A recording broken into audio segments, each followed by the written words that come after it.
Today's message is a message of hope and practical solutions in the face of tragic events in London. Even last night, I'm sorry to say, there was another senseless murder in North London. We hope today's event can bring a reversal of this brutal tide of violence and inspire peace and hope to the people of London and across the world.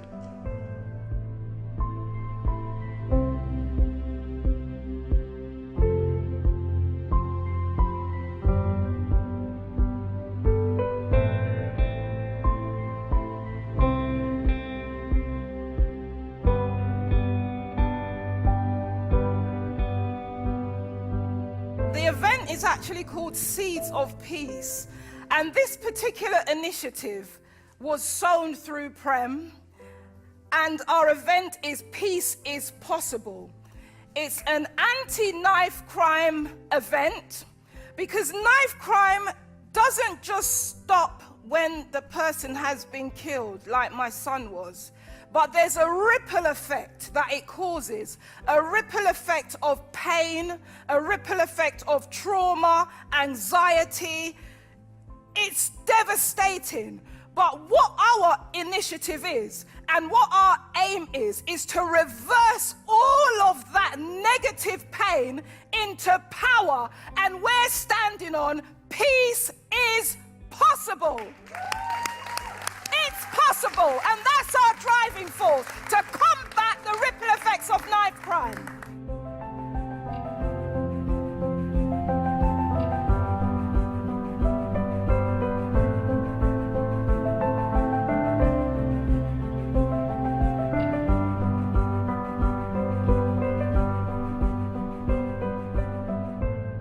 What we are here to talk about is not particularly a pleasant subject. That's at the root of it, all this violence that's going on. So let me just spend a few minutes here telling you about a human being. A human being is someone who carries in their heart an ocean of kindness. A human being is someone who has in them tremendous amount of strength. A human being is someone who carries within them amazing amount of wisdom. This is who we are. The question is, if we have this tremendous amount of wisdom in us, if we have this tremendous amount of kindness in us, if we have this tremendous amount of joy in us, why are we not expressing it? Why are we not sharing it? Why are we here today talking about these heinous crimes that are taking place? We are the problem, by the way. That's good news. You know why that's good news? Because if it's us, we can change it. And what is it going to take? It's going to take collective effort, nobody excluded. I'm not here to point fingers, because I still hold this to be true, that there is an ocean of kindness in each one of us. I still hold this to be true, that there is an ocean of wisdom in each one of us. And all it is waiting for is to be brought out. When I see in this world this despair, what is despair? It is the opposite of hope. When there is no hope, there is desperation. Desperation. And I'll tell you what happens. The deafening sound of boredom.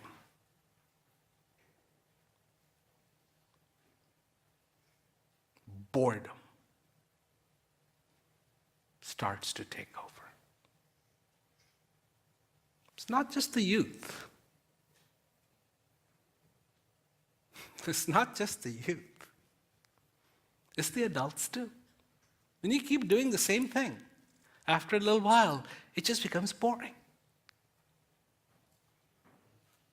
And that boredom becomes so loud, that boredom becomes so strong, so persuasive, that you will do anything to have a relief, even for a few minutes, even if it means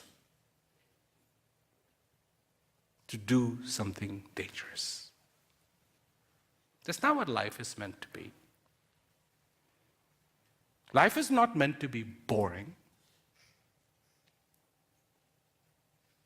Life, by the very nature of the planet that we live on, should be exciting. I mean, the sun rises, sun sets, never at the same time. On this planet Earth, somewhere,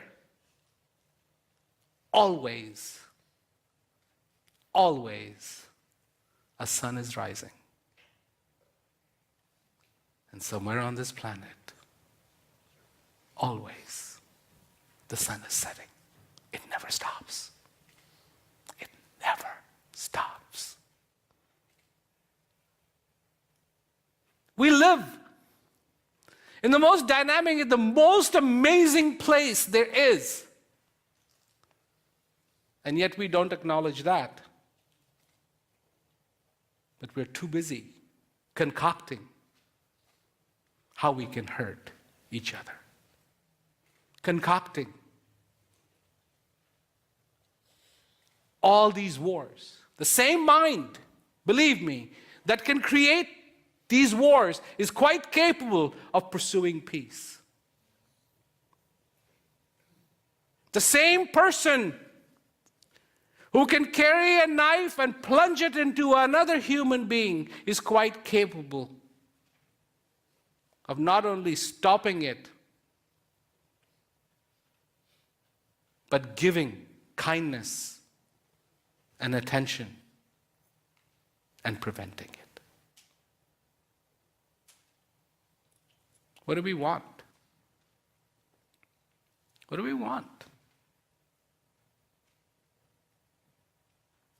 That's the question. What do we want? Do we want these wars? And I know there are people right now going, well, what can I do about it?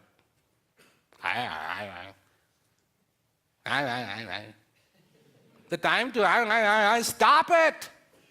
The time to is finished. The time has come. And rightfully so, to acknowledge the possibility of a human being, what it means. Peace isn't the problem. Why is peace possible? How dare do I say peace is possible? How dare do I say that? Should I not acknowledge the condition of the world and say this is a pathetic world? And we are warmongers? No. Yes, we are warmongers, but at the same token, we carry in us an ocean of peace. Peace doesn't have to be created, my friends. Peace doesn't have to be brought from Mars. Peace doesn't have to be generated. Peace is already within, inside of us. It has to be discovered. We have discovered how to make wars. Now it is time to discover how to make peace. Why am I addressing you? I'm addressing you because you can be that voice that goes out. You can be that voice that goes out. and makes a difference. Now let me tell you something. This is what's weird about the good over the bad. You will hear in numbers all the people who have committed suicide. You will hear the numbers. And you will hear the numbers of all the people that have been unfortunately killed in knifing accidents. But you will never hear the numbers who weren't. Because somebody made a difference. Somebody said something to someone that in that moment they took that step back and said, "Look, I don't have to do this."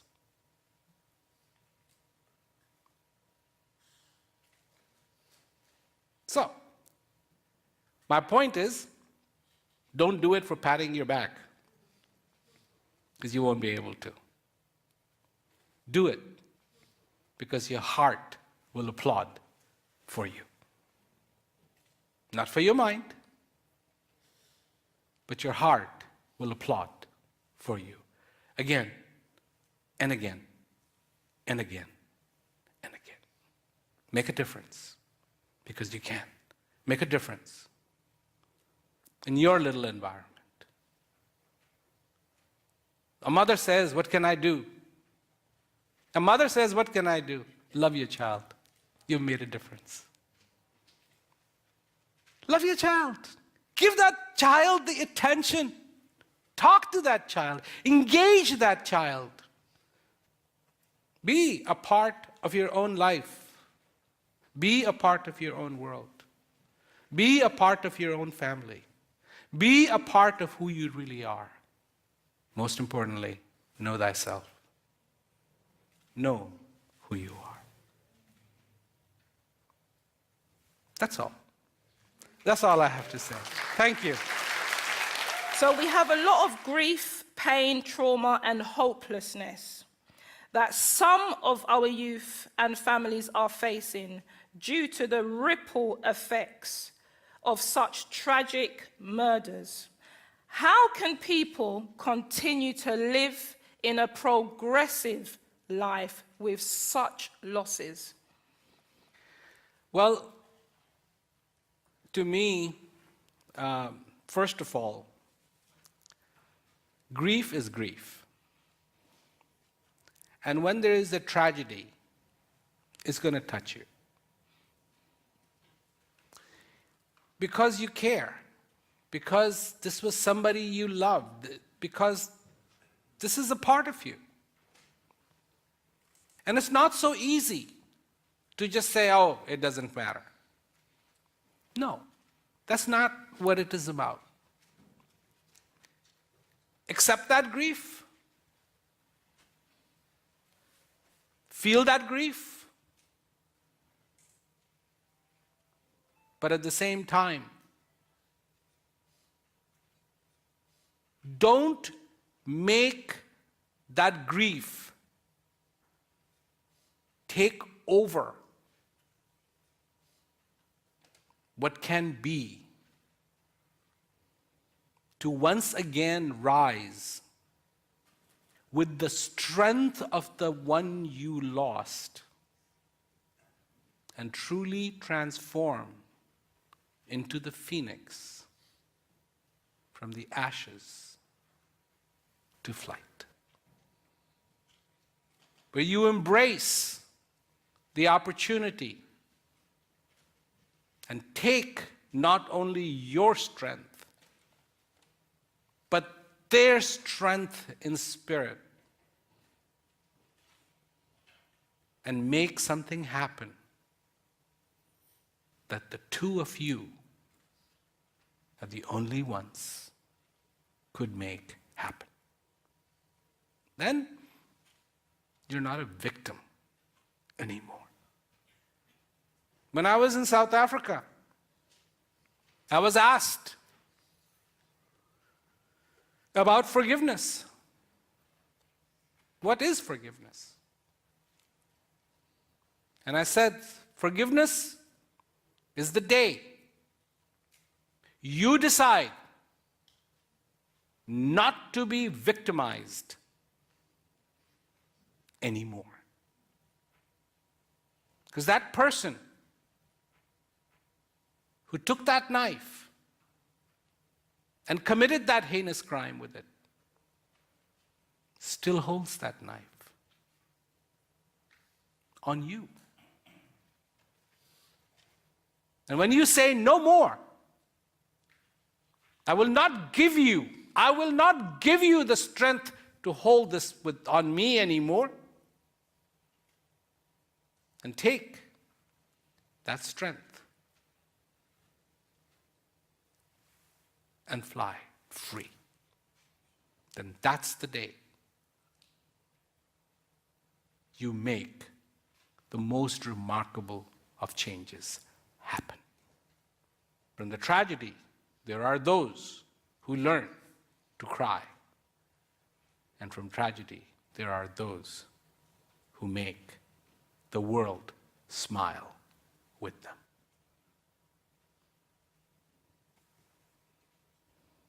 This is possible.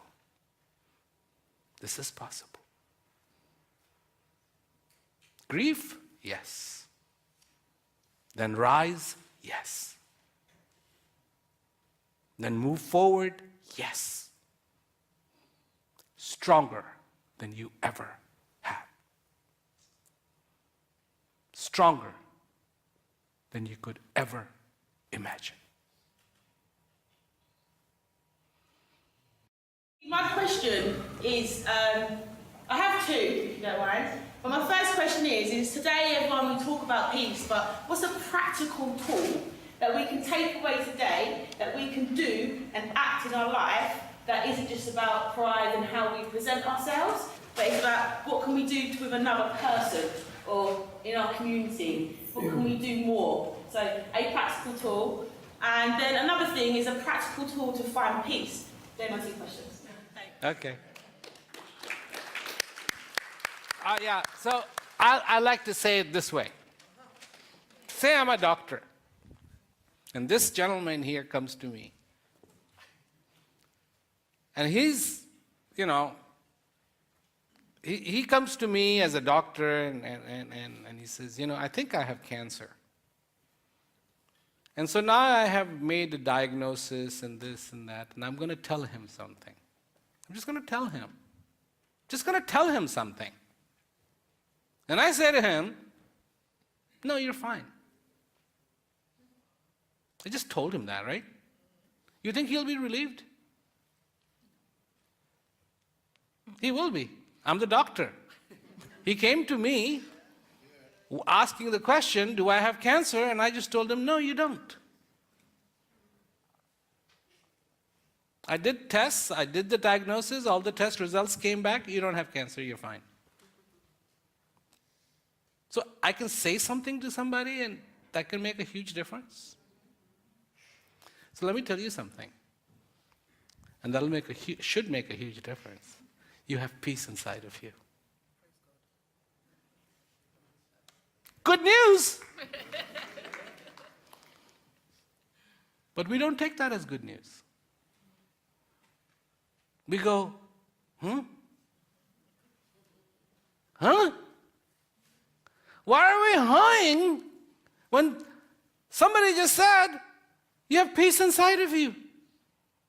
The fact that you have peace inside of you, wow, that's the best news I've heard. I don't have to go looking for it. I don't have to buy it. I don't have to beg for it. I have it in me. And wherever you go, you carry it within you. And even in your darkest hour, in your worst moment in your life, you have peace in you. And nobody can take it away from you. And it's all yours. Nobody can steal it from you. Nobody can rob you of it. And that's the peace that you have in you. And that is the most powerful practical tool there is to first acknowledge and begin to understand. You are not a pauper. You are extremely rich. You carry in you not one coin, not two coins, but a gold mine.